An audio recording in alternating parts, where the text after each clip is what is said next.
Pabandysiu paskaityti pirmąją paskaitą apie kontaktinių lęšių įvadą. Tai pirma mano video paskaita, tai jeigu kas nepykit.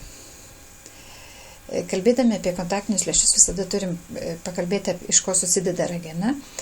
Klasikiniuose vadovėliuose aprašome 5 ragenos sluoksniai, nors dabar prieš kelias metus jau skaitoma, kad yra 6 ragenos sluoksniai, kadangi 2 atrado naują 6 ragenos sluoksnį, tai viršutinis išorinis epitelis yra viršutinis ragenos sluoksnis, susidedantis iš kelių epitelio ląstelių eilių, ir šis išorinis epitelio sluoksnis sudaro barjerą nuo patekimo bakterijų, virusų į ragenos vidų. Jame yra daug nervų galūnėlių, dėl to ragenos paviršius labai jautrus, o pažeidus ragenos paviršių, epitelis labai greit regeneruoja, atsistato ir bet kokios žaizdelės negilios susitraukia per 1-3 paras. Po ragenos epiteliu guli Baumo membrana, tai yra toks kolageno sluoksnis, kuris truputį apsaugo stromą, nors nelabai tvirtai. Pati ragenos stroma yra storiausias ragenos sluoksnis, sudaro 90% storio ir susideda iš labai tvarkingų kolageno skaidulų plokštelių. 5. sluoksnis yra naujasis duo sluoksnis, tai tankus kolageno skaidulų tinklas, po juo yra dar tvirtesnis descemeto membranos sluoksnis. Descemeto membrana sudaro tokį kaip pertvarėlę nuo bet kokių išorinių svetimkūnių, pažeidimų ir jų patekimo į akies vidų. Jeigu, tarkim, į akį lekia metalo krislas, dažniausiai jį sulaiko descemeto membrana, nors paviršinius sluoksnius būna krislas jau praėjęs dėl savo didelės energinės jėgos. Ir vidinis ragenos sluoksnis yra endotelis, jis sudarytas iš vieno sluoksnio ląstelių. Jo funkcija yra labai svarbi. Jis reguliuoja vandens kiekio patekimą į rageną ir tai užtikrina tinkamą ragenos skaidrumą. Pati ragena yra 0,5 mm storio. Šiandien mes kalbame apie kontaktinius lęšius. Tai kontaktinis lęšis yra matymą koreguojantis kosmetinis arba gydomasis lęšis, dedamas tiesiogiai ant ragenos. Skaitoma, kad pirmąją idėją iškėlė Leonardo da Vinci, tačiau aišku, ta idėja, ką jisai sumanė, buvo gerokai toli nuo to, ką mes suprantame apie kontaktinius lęšius šiandien. August Müller Vokietijoje koregavo trumparegystę patogesniu iš stiklo išpūstų sklerinių lęšių jau 1888 metais. Stikliniai kontaktiniai lęšiai išliko iki 1930 metų, kol buvo išrastas plastikas polimetilmetakrilatas. Ir tada pradėti gaminti dideli plastikiniai skleriniai kontaktiniai lęšiai. 1936 metais optometrininkas William Feinbaum sukūrė lengvesnius, plonesnius, kombinuotus stiklinius su plastiku kontaktinius lęšius. 1949 metais buvo sukurti pirmi rageniniai kontaktiniai lęšiai, taigi jie buvo mažesni, dengė tik rageną, be skleros, buvo nešiojami iki 16 valandų per dieną. Masinė gamyba šitų lęšių prasidėjo apie 1960 metus. Tuo metu jie buvo mažai pralaidūs deguoniui ir sukeldavo nemažai ragenos komplikacijų. Vėliau buvo sukurti deguoniui pralaidūs kieti polimerai. Jie dabar vadinami Rigid Gas Permeable arba RGP lęšiais. Tačiau tikroji revoliucija kontaktologijoje įvyko tada, kai čekų mokslininkas chemikas Otto Wichterle ir jo padėjėjas Drahoslavas Lim išrado minkštą medžiagą, hidrofilinį gelį, iš kurio buvo pradėti gaminti minkšti kontaktiniai lęšiai. 1999 įvyko dar vienas svarbus lūžis kontaktologijoje, atsirado pirmieji silikoniniai hidrogeliniai kontaktiniai lęšiai. Jų pagrindinė savybė ypač didelis deguonies pralaidumas ir jie gerokai sumažino ragenos komplikacijų skaičių. Kas patogiau, kontaktiniai lęšiai ir akiniai?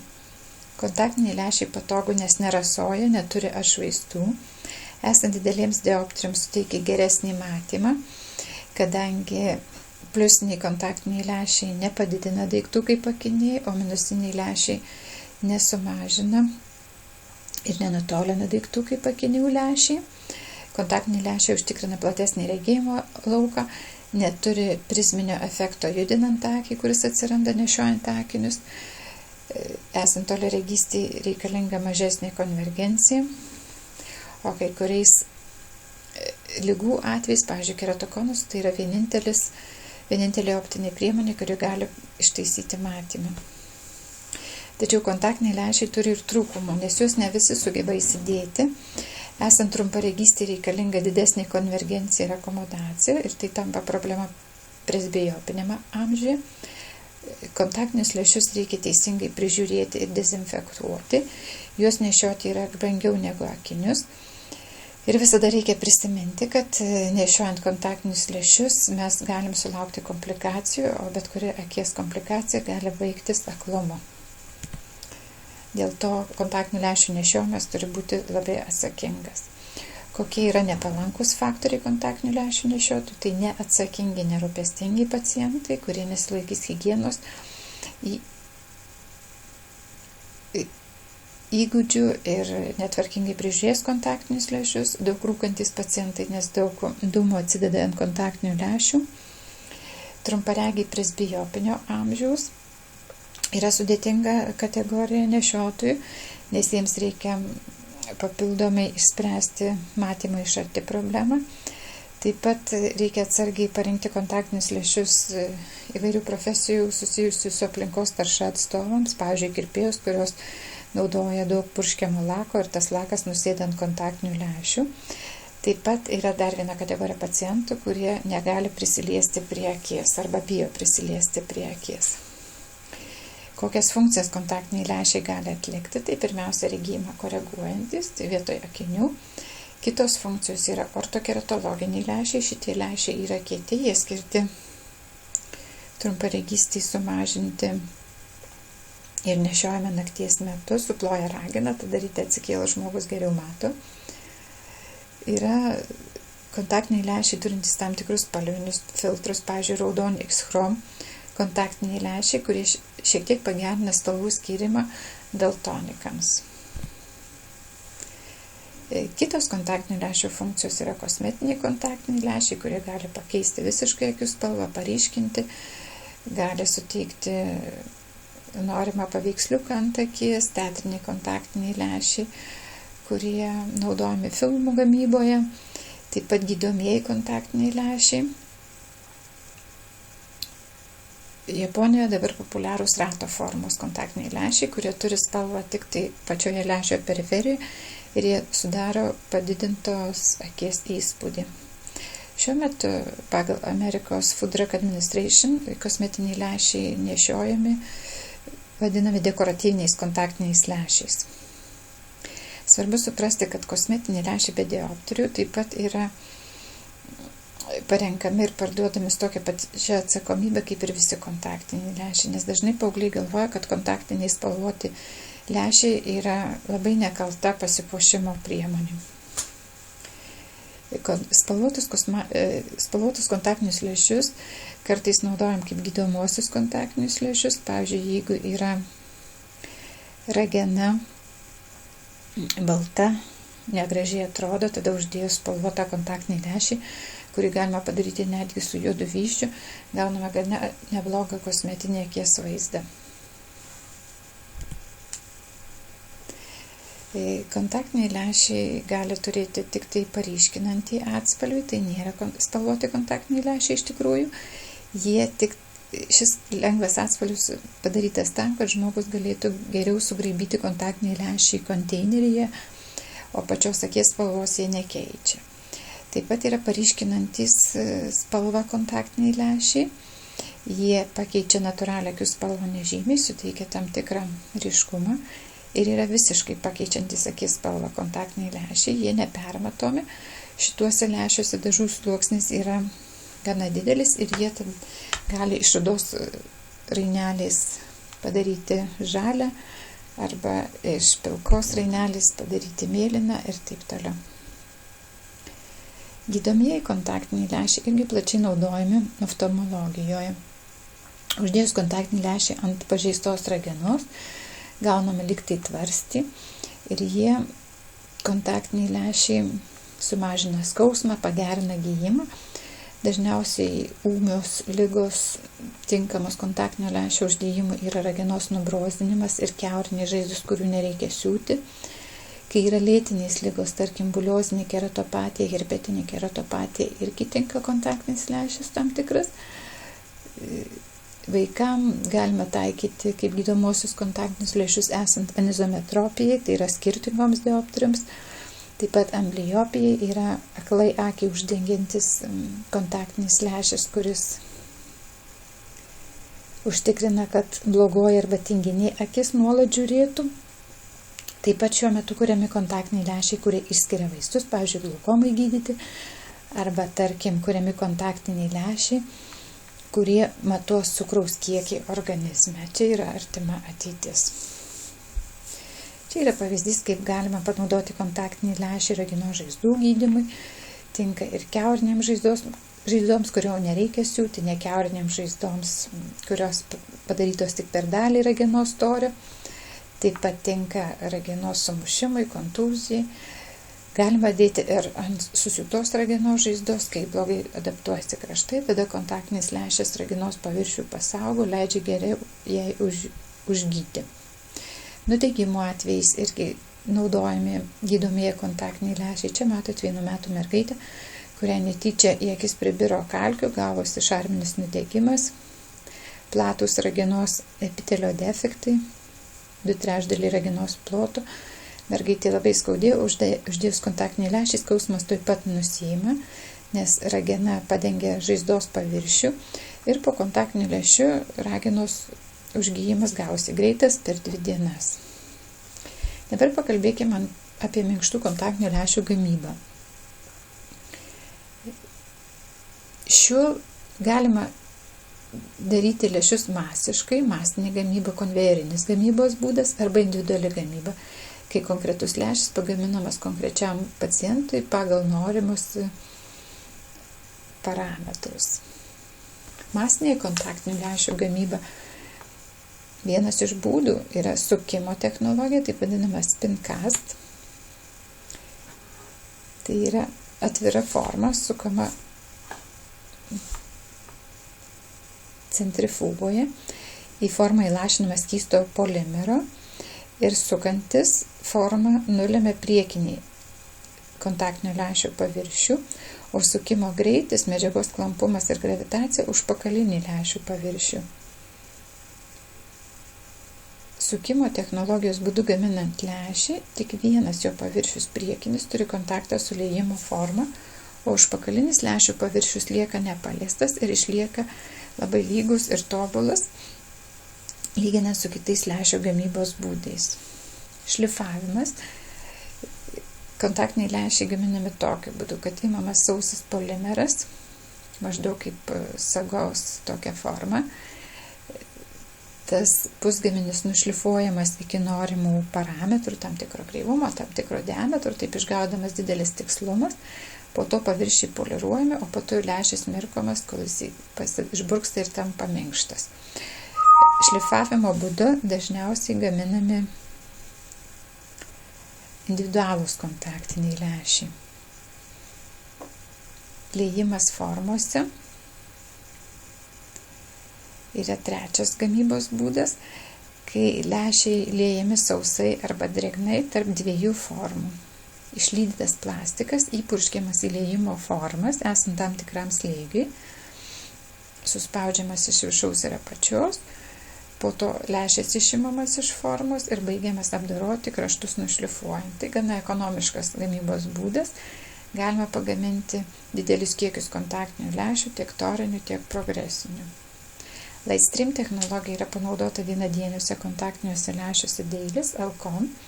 Yra įdomus toks būdas, kad pagaminamas skystas polimeras, jisai įliejamas į formą, yra priekinė ir užpakalinė forma, suspaudžiamas polimeras tarp jų, pro formą praleidžiami ultravioleto spinduliai ten, kur turi skystas polimeras polimerizuotis ir sukietėti, o toje vietoje, kur ultravioletiniai spinduliai nepraeina, polimeras lieka skystas, tada jisai nuplaunamas. Ir taip gaunamas ten, kur praeina ultravioletiniai spinduliai, gaunama kontaktinis lęšis, o kraštai, kadangi nuplaunami, yra labai švelnūs ir lygus, užtikrinamas geras komfortas. Dabar labai svarbi dalis suprasti apie nešiojimo režimus kontaktinių lęšių. Pats seniausias yra dieninis kontaktinių lęšių režimas, taip vadinamas daily wear, kai kontaktinis lęšis nešiojamas iki 24 valandų ir svarbu pabrėžti nemiegant. Kitas būdas yra prailgintas arba extended wear. Tai reiškia, kad galima miegoti su lęšiais akyse iki 6 parų, o po to jie turi būti užmerkti dezinfekcijai ir valymui. Svarbu pabrėžti, kad galima miegoti tik su kai kuriais silikoniniais kontaktiniais lęšiais, bet ir tai ne su visais. Trečias nešiojimo režimas tai vadinamas ištisinis arba continuous wear, kai lęšiai nešiojami iki 30 parų, o paskui jie išmetami ir keičiami nauja kontaktinių lęšių pora. Taip pat gali būti ir lankstus flexible wear režimas, kai lęšiai nešiojami dieninį režimą, tačiau kartais su jais miegama 1-2 naktis, tarkim, žmogus yra kelionė. Šiam režimui tinka kai kurie kontaktiniai lęšiai, silikono hidrogeliniai, bet ir tai ne visi, tik tie, kurių indikacijose yra galėjimas miegoti su kontaktiniais lęšiais. Taigi, kai mes pacientui parenkam kažkokį konkretų kontaktinį lęšį, mes turime žinoti ir pacientui paaiškinti šį konkretų lęšį, šią konkrečią kontaktinių lęšių rūšį, su kokiu režimu galima nešioti. Ar šis lęšis skirtas dieniniam režimui, ar jisai skirtas ištisiniam režimui, ar jį galima lankščiai nešioti, tai yra kartais miegoti su juo ar negalima. Prailgintas arba ištisinis lęšių nešiojimas yra labai svarbus ir kai kuriem pacientam negalim to leisti. Ir kontraindikacijos yra tokios: ragenos paburkimas arba edema, neovaskularizacija, tai yra naujos kraujagyslės ragenoje augančios, ir žinoma akies uždegimas. Giganto papilo konjunktivitas irgi yra kontraindikacija ištisiniam nešiojimui, taip pat negalime leisti miegoti su kontaktiniais lęšiais naujokams, nesupratingiems, netvarkingiems pacientams, esant kai kurioms sisteminėms ligoms, pavyzdžiui, diabetui, kadangi yra padidėjęs infekcijos susirgimo pavojus, padidėjusi rizika prisimesti ragenos infekcijų, nes diabeto metu nusilpsta imunitetas. Taip pat negalim leisti nešioti prailginto arba ištisiniu režimu lęšių tiem pacientam, kurie netvarkingai prižiūri kontaktinius lęšius. Ir tarkim, jau žinom iš istorijos, iš ankstesnių nutikimų, kad tas pacientas blogai prižiūri kontaktinius lęšius, tada reikia jam patarti nešioti tik tai dieninį režimą.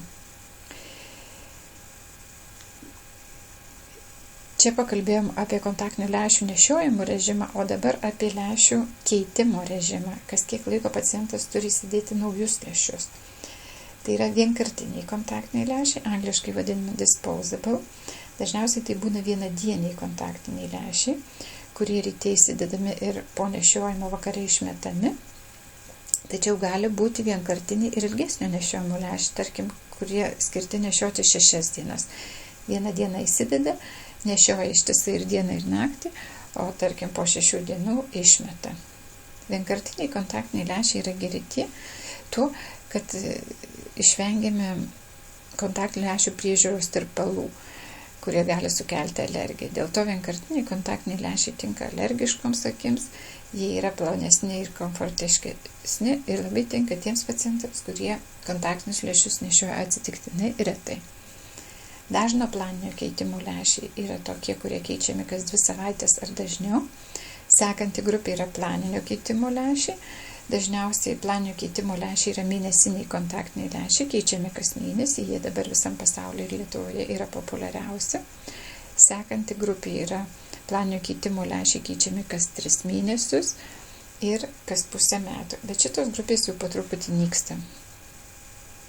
Ir dar yra labai senoviškas metodas, tradiciniai kontaktiniai lęšiai arba conventional lenses, kurie keičiami kas pusmetį, kas metus, tada, kai jau jie susinešioja. Tačiau laimiai tokių lęšių jau beveik nebesutinkam, nebent pacientai internetu iš kokių nors tolimų kraštų užsisako ir nešioja kontaktinius lęšius metus ir net 2, kaip būdavo anksčiau prieš 20 metų.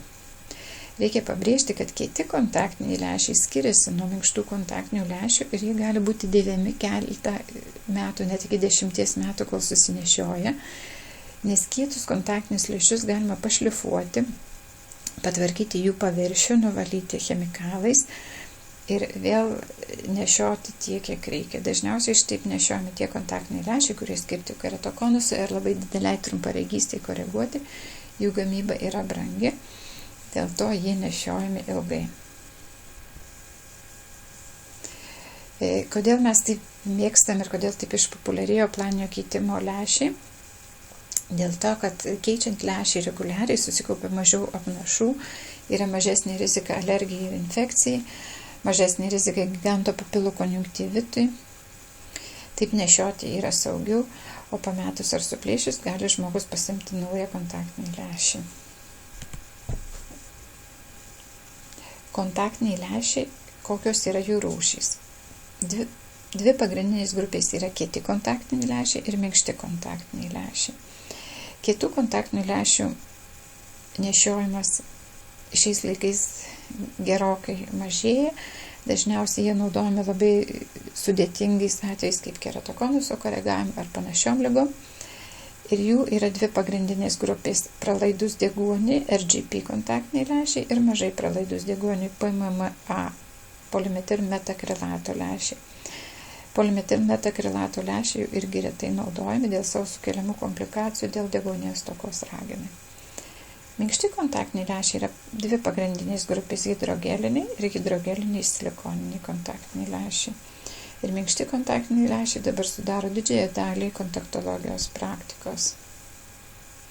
Minkšti ir kieti kontaktiniai lęšiai skiriasi savo dydžiu. Minkšti kontaktiniai lęšiai apima visą rageną ir dar užeina ant limbo ir skleros 1,5 mm, o kieti kontaktiniai lęšiai yra mažesni už rageną, maždaug 8-9 mm skersmens. Kietuose kontaktiniuose lęšiuose mažai vandens ir kadangi jie yra kieti, gerokai mažesnis komfortas uždėjus ant ragenos. Jei kalbėsim apie lęšių rūšis pagal kontaktinių lęšių dydį, tai yra skleriniai kontaktiniai lęšiai, jie dengia ir rageną ir nemažai užeina ant skleros 2, 3, 4 mm, jie naudojami kaip gydomieji kontaktiniai lęšiai, semiskleriniai šiek tiek mažiau skleros dengia ir rageniniai. Kas yra pats minkštas kontaktinis lęšis? Tai yra lankstus, turintis vandens nuo 24 iki 80% polimerinis lęšis. Minkštas kontaktinis lęšis yra hidrofilinis, tai reiškia, kad mėgsta vandenį, jisai visą laiką turi būti tirpale, arba kontaktinių lęšių priežiūros tirpale, arba ašarų tirpale ant akies.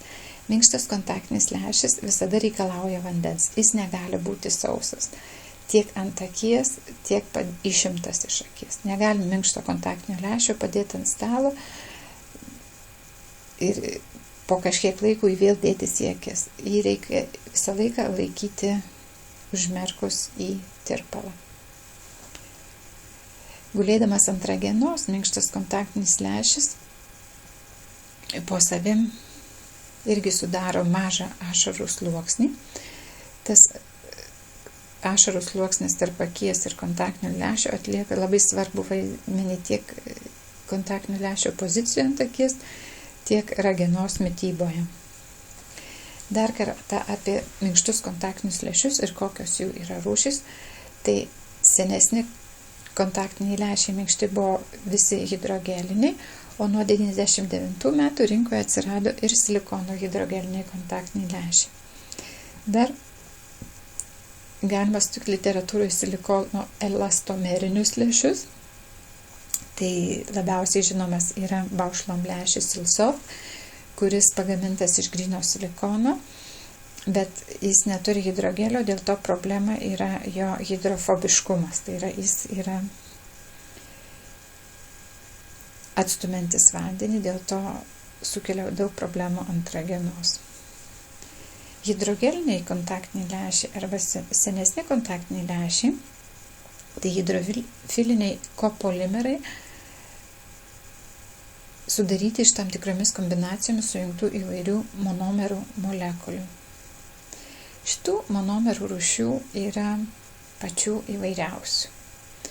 Daugelio minkštų kontaktinių lęšių pagrindas yra polyhema, polimeras, labai lengvai sintezuojamas, šiais laikais jis yra pigus, lankstus, stabilaus pH ir atsparus temperatūros pokyčiams. Pagrindinis trūkumas yra, kad jis vidutiniškai hidrofiliškas, absorbuoja vandens iki 38% savo svorio. Svarbu pabrėžti, kad hidrogelinių kontaktinių lęšių dauguma savybių priklauso nuo vandens kiekio. Nuo to priklauso ir deguonies pralaidumas, nes kuo daugiau polimeras absorbuoja vandens, tuo didesnis kiekis atmosferinio deguonies difunduoja per lęšio storį ir pasiekia rageną. Nešiojant hidrogelinius kontaktinius lęšius, su kiekvieno mirksniu ašarų plėvelė pasikeičia tarp ragenos ir kontaktinio lęšio, tada senas ašaros iš po lęšio pasišalina, o užsiurbiama naujų ašarų, kurios turi tarp tikrų mitybinių medžiagų ir taip pat turi daugiau deguonies. Dėl to labai svarbu, kad hidrogeliniai kontaktiniai lęšiai ant akis judėtų apie 1 mm. Jie turi būti judresni nei silikoniniai kontaktiniai lęšiai. Silikoniniai hidrogeliniai kontaktiniai lęšiai pasižymi dideliu deguonies pralaidumu ir tokiu pačiu dideliu komfortu kaip ir hidrogeliniai kontaktiniai lęšiai.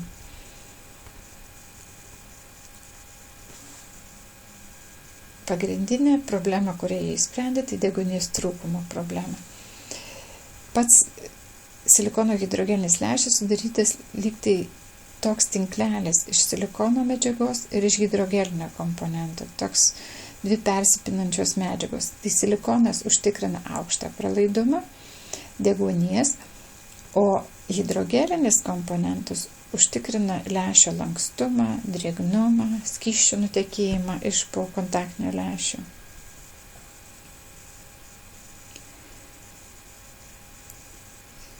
Pirmieji silikono polimerai buvo Bausch Lomb PureVision kontaktinis lęšis ir CibaVision Focus Night and Day.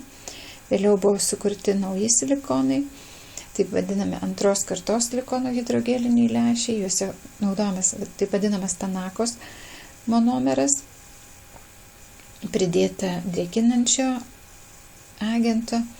Dabar jau yra ir trečios kartos silikono polimerai. Naudojami 2 siloksimakromerai skirtingo dydžio, dėl to užtikrinamas labai didelis deguonies pralaidumas ir didelis vandens kiekis. Kokios yra pagrindinis minkštų kontaktinių lęšių savybės? Pirmiausia, visada kalbama apie vandens kiekį. Didelis vandens kiekis užtikrina komfortą ir ragenos aprūpinimą deguonimi hidrogeliniuose kontaktiniuose lęšiuose, nes deguonies molekulės ištirpsta vandenyje ir pernešamos į rageną. Tačiau didelis vandens kiekis lemia ir tai, kad toks lęšis yra mažiau atsparus plyšimui, mažiau atsparus nuosėdų atsidėjimui ir dehidratacijai arba vandens netekimui. Kita svarbi savybė yra deguonies pralaidumas, kurį atspindi koeficientas dk padalinta iš T. Ir kaip jau pasikartosiu, hidrogelinių lęšių pralaidumas priklauso nuo vandens kiekio, o silikoninių lęšių priklauso nuo silikono kiekio. Paprastai gamintojai nurodo ant pakuočių ar kokiose tai instrukcijose, koks yra deguonies pralaidumas konkretaus lęšio. Dažniausiai standartas yra nurodymas -3 dioptrijų kontaktinių lęšių deguonies pralaidumas. Ir žinoma, kuo lęšis plonesnis, tuo pralaidumas deguoniui irgi yra geresnis. Kita savybė kontaktinių lęšių yra elektrinis krūvis. Kai kurie kontaktiniai lęšiai turi joninį krūvį, o kai kurie kontaktiniai lęšiai neturi joninio krūvio. Nejoninės medžiagos yra atsparesnės nuosėdų kaupimui ant minkšto kontaktinio lęšio. Kokia turėtų būti ideali kontaktinio lęšio medžiaga? Tai toks kontaktinis lęšis turėtų leisti pakankamai deguonies ragenai, turėtų būti biosuderinamas su akies paviršiumi, tai užtikrinta tikrą drėgmę, stabilią ašarų plėvelę. Kontaktinio lęšio paviršius turi būti atsparus apnašoms, žinoma, jis turi išlaikyti formą, dėl to turi būti lengva įsidėti ir išimti, turi būti lankstus, komfortiški ir specialistams svarbu, kad juos būtų lengva parinkti. Kai kontaktinis lęšis uždedamas ant akies, akys turi atrodyti gerai, tai reiškia, kad akys turi būti neparaudusios ir tai priklauso nuo deguonies praleidžiamo kiekio. Akys turi jaustis gerai, tai priklauso nuo paviršiaus savybių. Ir žinoma, žmogus turi matyti gerai, tai priklauso nuo kontaktinio lęšio dizaino optikos. Pakalbėkime atskirai apie deguonies pralaidumą dar kartą, nes tai yra labai svarbu. Kontaktiniai lęšiai veikia akyje kaip deguonies barjeras tarp atmosferos, oro ir ragenos. Kadangi ragena neturi kraujagyslių, tai deguonį gauna iš ašarų ir iš kraujagyslių esančių limbe. Kiekvienas kontaktinis lęšis šiek tiek sutrikdo deguonies patekimą į rageną.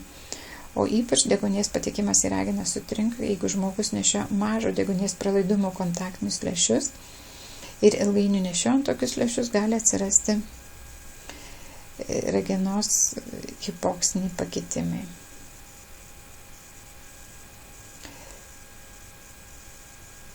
O užtikrinti ragenos sveikatą yra pagrindinis mūsų uždavinys kontaktinių lęšių nešiotojams, nes pažeidus rageną vienu ar kitu būdu, kontaktinių lęšių nešiojimas baigėsi ir galim sulaukti komplikacijų, kurios gali baigtis aklumu. Svarbu pabrėžti, kad sveikas ragenos epitelis nepraleidžia mikroorganizmų, bakterijų ir virusų nuo paviršiaus į gilesnius ragenos sluoksnius, tačiau jeigu trūksta akyje deguonies, ragena paburksta, sutrinka epitelio vientisumas ir tada infekcija gali patekti į ragenos gilumą. Taigi deguonies kritiškai būtinas ragenos sveikatai. Dar kartą pabrėžiu, kad hidrogelinių kontaktinių lęšių deguonies pralaidumas priklauso nuo vandens kiekio. Kuo daugiau lęšis turi vandens, tuo daugiau deguonies praleidžia link ragenos, o silikoniniuose kontaktiniuose lęšiuose deguonies pralaidumas nepriklauso nuo vandens kiekio, jis susijęs su silikono kiekiu ir savybėmis. Taigi silikoninius lęšių atvirkščiai, kuo mažiau vandens, tuo daugiau deguonies praleidžia. Deguonies pralaidumas matuojamas tam tikrais vienetais. Taip vadinamas rodiklis DK, medžiagos deguonies pralaidumo koeficientas, matuojamas sudėtingais vienetais, sutrumpintai vadinamais bareriais. Jis apibūdina konkrečios medžiagos savybės praleisti deguonį.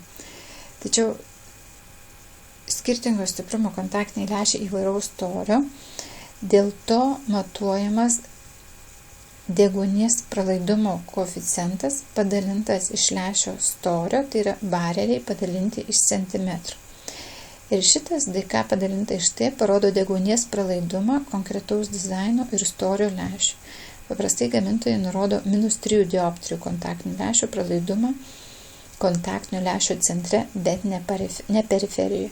Kuo lęšis plonesnis, tuo daugiau deguonies praleidžia. Naudojami keli parametrai deguonies pralaidumui pro kontaktiniai lęšiai apibūdinti. Tai yra deguonies srautas, oxygen flux angliškai. Tai yra deguonies tūris praeinantis pro kontaktiniai lęšiai pro tam tikrą zoną per tam tikrą laiką. Kitas rodiklis deguonies pralaidumas dK, tai deguonies kiekis praeinantis pro tam tikrą medžiagą per tam tikrą laiką ir esant tam tikram slėgiui. Ir deguonies pralaidumas praeinantis pro tam tikro storio kontaktinį lęšį per tam tikrą laiką ir esant tikram slėgiui. dK padalinta iš T. Dar kartą sugrįžkim prie klausimo, kodėl taip svarbu akiai ir ragenai gauti deguonies. Dar kartą apie tą patį. Kaip patenka deguonis į rageną? Ragena savo kraujagyslių neturi, dėl to, kai akis yra atmerkta, ragena deguonies gauna iš atmosferos per ašarų plėvelę ir taip pat iš kraujagyslių esančių limbe. Kai akis yra užmerkta, iš atmosferos deguonis jau nepatenka, deguonis patenka tik iš priekinės kameros skysčio, iš junginių kraujagyslių ir iš limbo kraujagyslių. Kai uždedamas kontaktinis lęšis, deguonis patenka pro kontaktinį lęšį ir taip pat pro ašarų plėvelę esančią tarp ragenos ir kontaktinio lęšio. Jeigu pažiūrėti, koks buvo kontaktinių lęšių nešiojimas prieš 20-30 metų, tai buvo daugybė komplikacijų, rimtų komplikacijų susijusių su deguonies trūkumu, nes tuo metu buvo prieinami tik tai hidrogeniniai kontaktiniai lęšiai. Ir tos komplikacijos dažniausios buvo akių paraudimas, nuolatinis, kraujagyslių įaugimas į skaidrią rageną, taip vadinama neovaskularizacija, ragenos taisyklingos formos praradimas, ragena paburkus reiškia didesnį trumparegystį, blogas komfortas su kontaktiniais lęšiais, taip pat sausos akies pojūtis. Dėl pavojaus akių sveikatai buvo ribojamas nešiotojų amžius, tarkim, vaikam nebuvo galima nešioti kontaktinių lęšių. Plačios kontraindikacijos, pavyzdžiui, prieš 20 metų sakydavome, kad diabetų sergantiems pacientams negalima nešioti kontaktinių lęšių, nes tai yra padidintas infekcijos pavojus. Taip pat daug pirmakarčių kontaktinių lęšių nešiotojų atsisakydavo nešioti kontaktinius lęšius, nes patys lęšiai buvo nekomfortiški. Taigi, kodėl akiai reikia daug deguonies? Kai trūksta akiai deguonies, padidėja ragenos epitelio ląstelių sukibimas, tarpląsteliniai ryšiai, epitelis paburksta, nutrūksta tarpląsteliniai ryšiai ir tada bakterijos gali patekti į ragenos gilesnius sluoksnius. Dėl nuolatinio deguonies trūkumo ragenos epiteliai atsiranda taip vadinamos mikrocistos. Ragenos stromoje vyksta acidozė, tai yra užrūgštėjimas, ragena paburksta. Jeigu ragena paburksta, atsiranda daugiau minusų, padidėja trumparegystė, limbas arba ragenos pakraštys parausta ir svarbus pakitimai įvyksta endotelija. Esant ragenos deguonies trūkumui, pirmiausia parausta limbas, taip vadinama hiperemija, ir tai rodo audinių pažeidimą. Jeigu deguonies trūksta nuolat, tarkim, nešiojami mažo deguonies pralaidumo kontaktiniai lęšiai, į rageną pradeda įaugti besiformuojančios naujos kraujagyslės. Limbas tampa nuolat paraudęs su plačiomis kraujagyslėmis. Tačiau jeigu kontaktiniai lęšiai nustojami nešioti arba iš hidrogelinių lęšių pereina į silikoninius hidrogelinius lęšius, šitos naujadarinės kraujagyslės išnyksta. Čia šitoje nuotraukoje matote nemažą limbo paraudimą ir kraujagyslių įaugimą į rageną ir tai susidarė dėl nuolatinio deguonies trūkumo ragenai.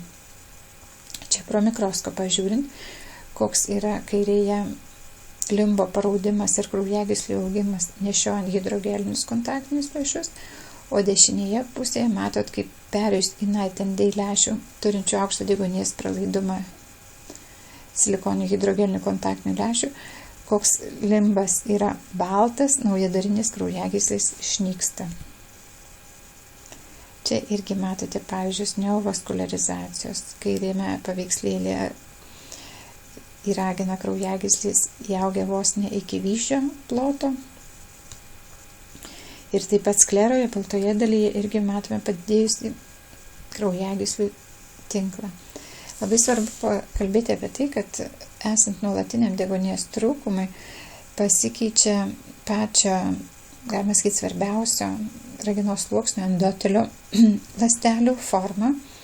Nuolat trūkstant deguonies, ląstelės praranda savo taisyklingą šešiakampio formą.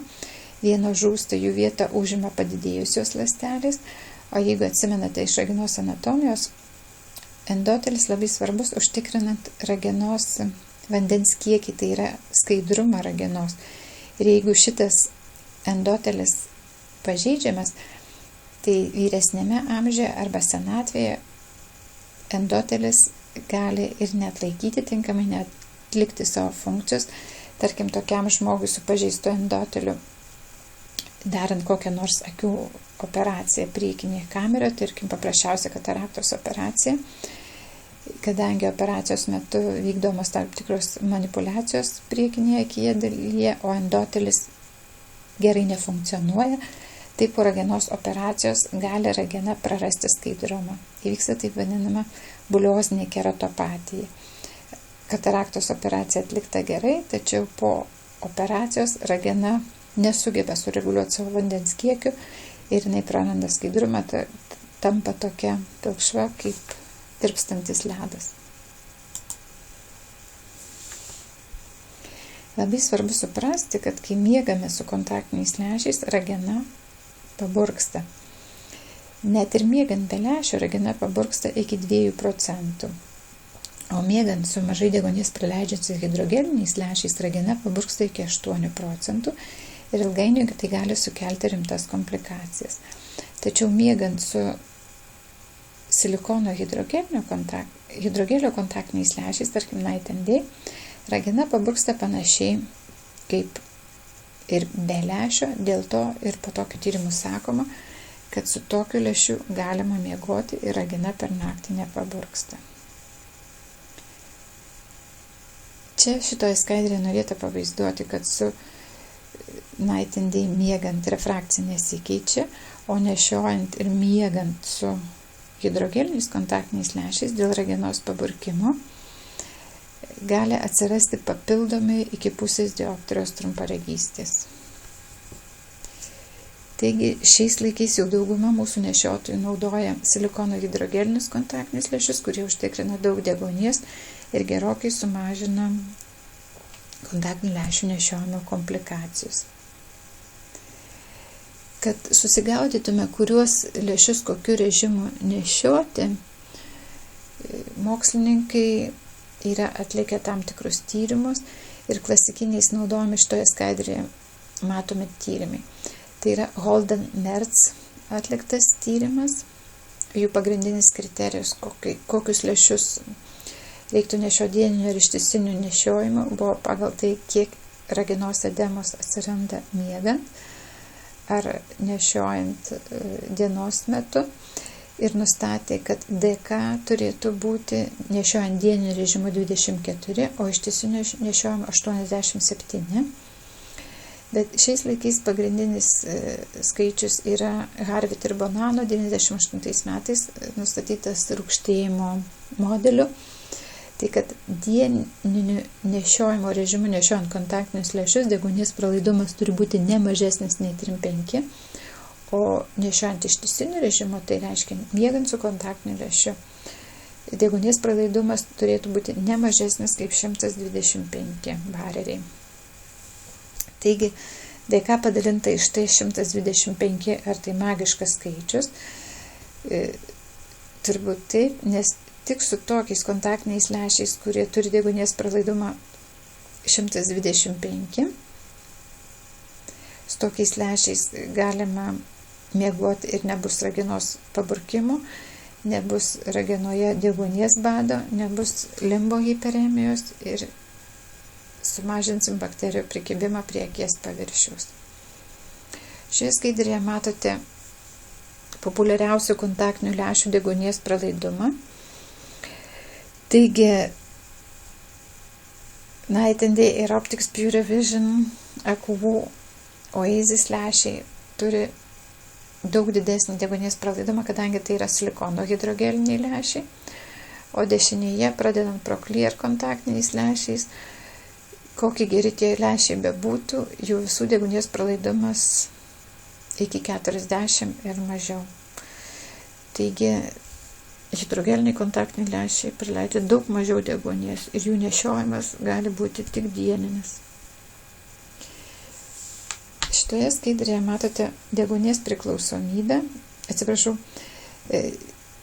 deguonies pralaidumo priklausomybę nuo vandens kiekio kontaktinio lęšio. Mėlyna kreivė rodo hidrogelinių kontaktinių lęšių deguonies pralaidumą ir kuo yra didesnis vandens kiekis lęšyje, tuo deguonies pralaidumas yra didesnis.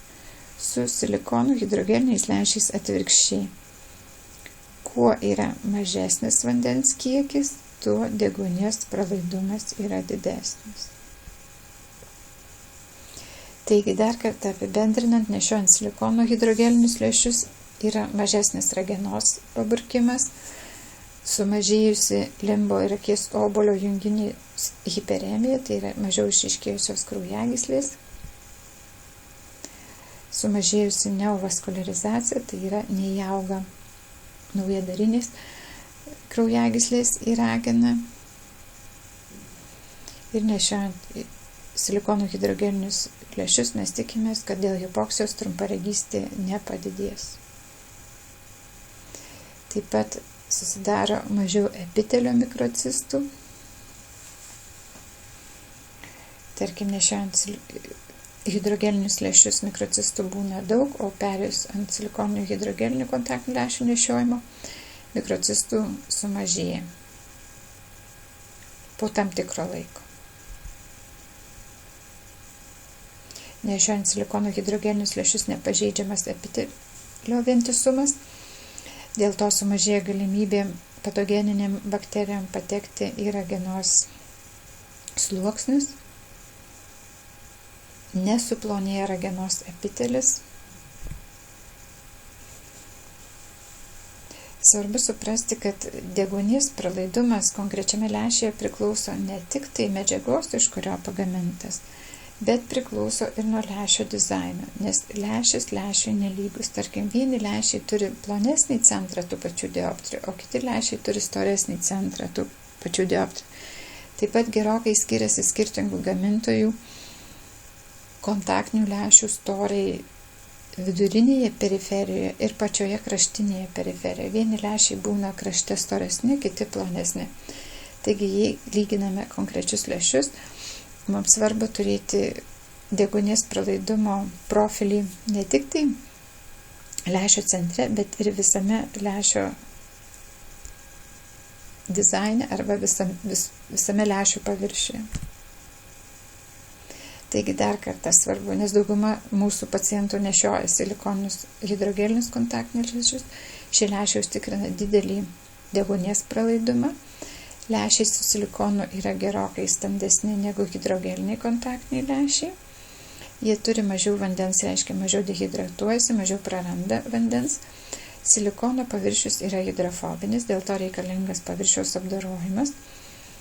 Ir reikia žinoti, kad silikono hidrogeliniai kontaktiniai lęšiai ant savo paviršiaus sukaupia mažiau baltyminių, tačiau daugiau riebalinių nuosėdų.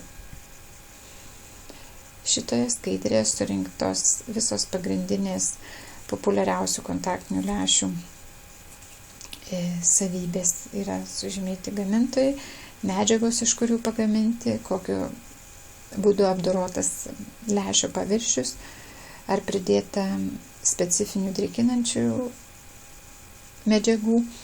Modulius reiškia lęšio lankstumą, kuo modulių skaičius didesnis, to lęšis yra standesnis. Taip pat deguonies pralaidumą žymintys rodikliai DK ir DK padalinta iš T. Matomas vandens procentas, ultravioleto filtras ar yra, kokios prieinamos dioptrijos, koks yra konkretaus gamintojo, konkretaus lęšio diametras, kokia yra bazinė kreivė ir kokiu nešiojimo režimu pagal gamintoją galima nešioti. Šito nešiojimo režimo reiktų laikytis pagal gamintoją, nes jeigu pacientas pats pakeis nešiojimo trukmę, negu gamintojas rekomenduoja, jisai bus kaltas, bet jeigu jūs neteisingai nurodysite nešiojimo režimą ir lęšių nešiojimo trukmę, esant komplikacijom, jūs būsit kalti.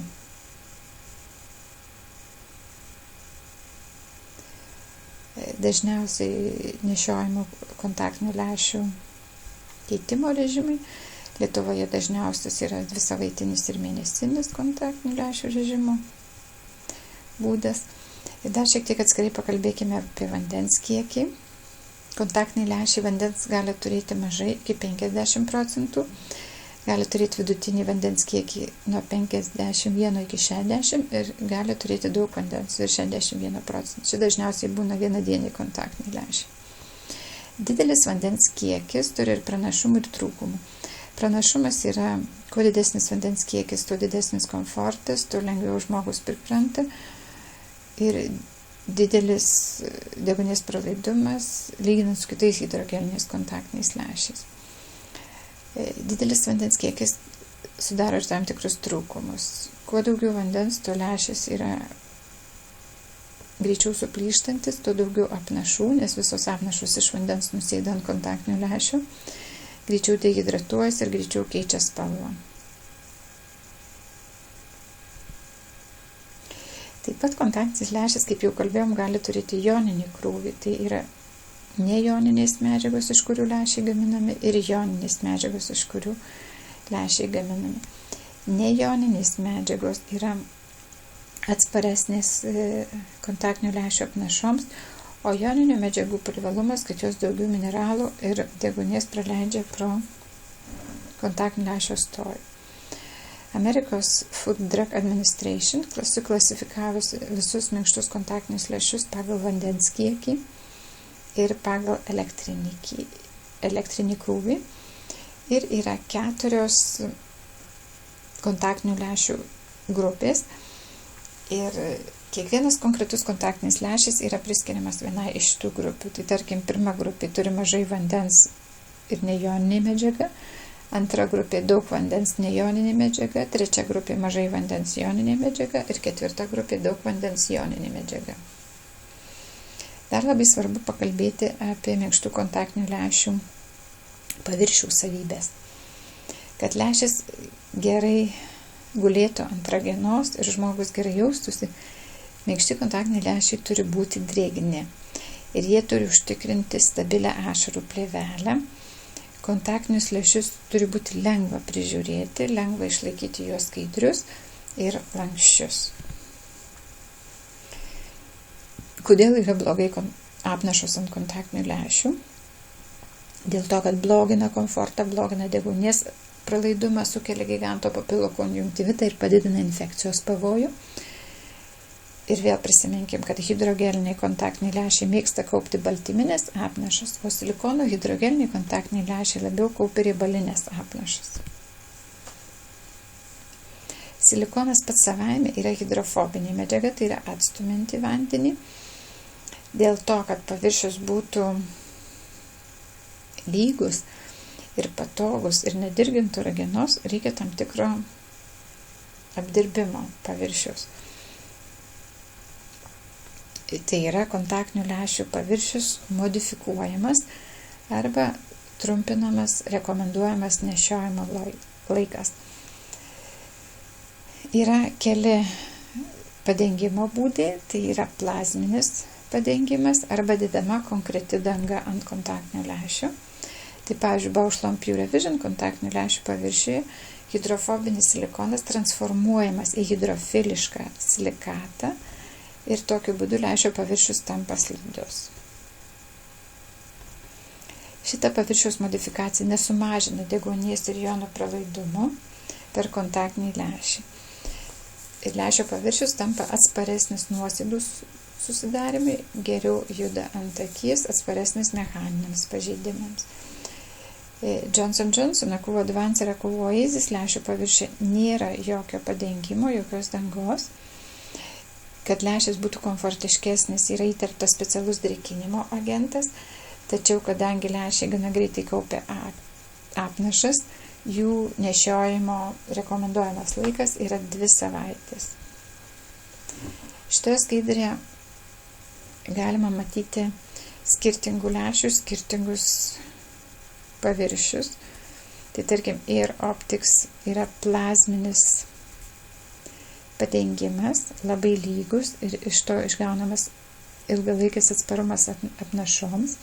Pure Vision Bausch & Lomb paviršius iš silikato salelių, irgi atsparumas apnašoms, o Aquo Advance ir Aquo Oasis neturi paviršiaus padengimo, paviršius nelygus, dėl to greičiau sukaupiamos apnašos ir trumpinamas nešiojimo laikas.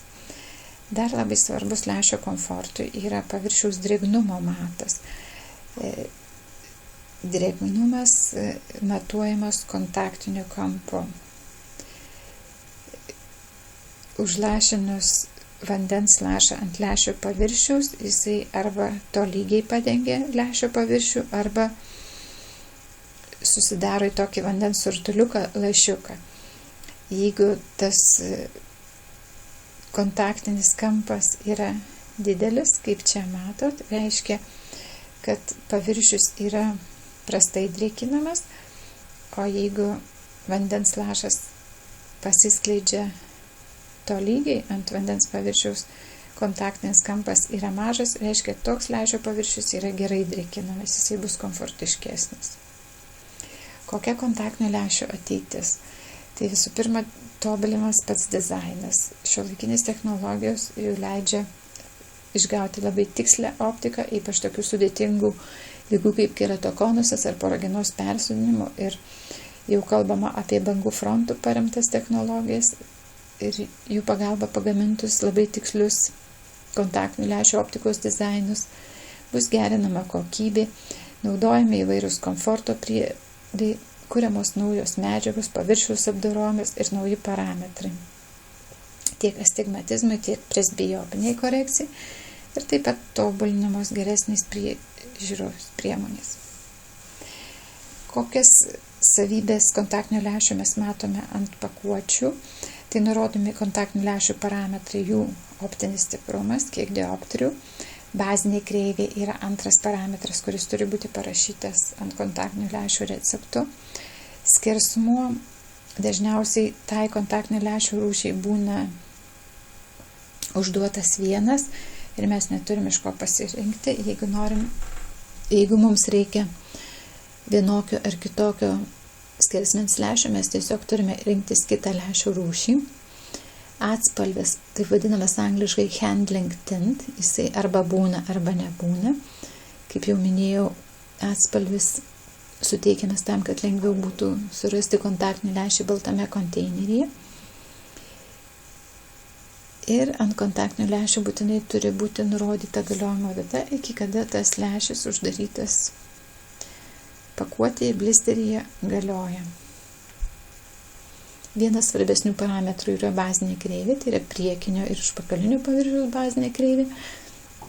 Svarbesnė yra užpakalinio lęšio paviršiaus kreivė arba išlinkimas, tas paviršius, kuris priglunda prie ragenos.